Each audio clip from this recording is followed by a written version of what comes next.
Ayan, update tayo dito sa report ng The Manila Times regarding sa 2028 Presidential Survey na nani-research ng firm Tanggere. Ayan, at lumalabas na si Sara Duterte ang nakakuha ng pinakamataas na porsyento. At ang kanyang porsyento na nakuha ay 38%. Wow, 38%. At sumunod si Leni Robredo na may 19%. At ang pangatlo ay walang iba kundi si Bongo, 13%. At ang pang-apat, sino? Si Rapi Tulfo, nakakuha ng 9%. At ang pang-lima, sino? Si Speaker Martin Romualdez, 6%. At ang pang-anim ay si Risa Hontiveros, 3%. Parehas sila ni Chis Escudero, 3%, nasa 7%.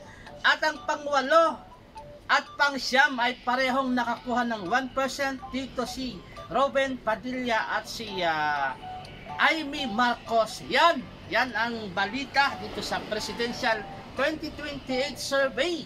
Ang laki ng difference ng nakuha ni Sara Duterte, 35%.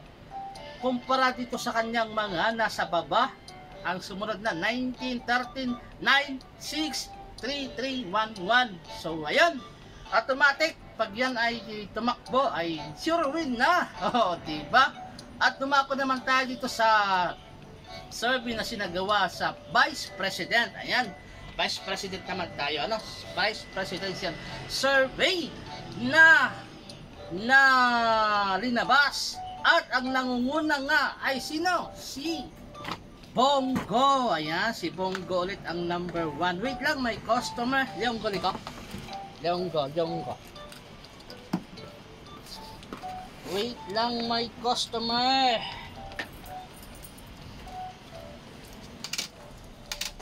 Leonggo, ay wala na. Meron. Leonggo is dalawa. Yan pa.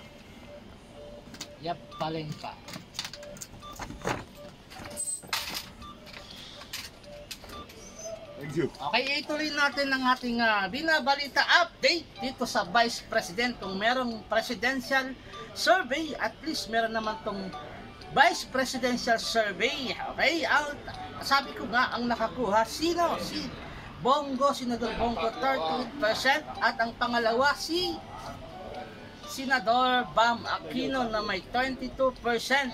At ang pangatlo, si Rapi Tulfo, 9%. Pang-apat, si Risa, 5%. Si Erwin Tulfo, pang-lima, 4%. At ang pang-anim ay si Chis Escudero, 4% din siya, 4%.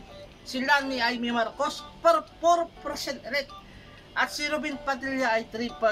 Alright?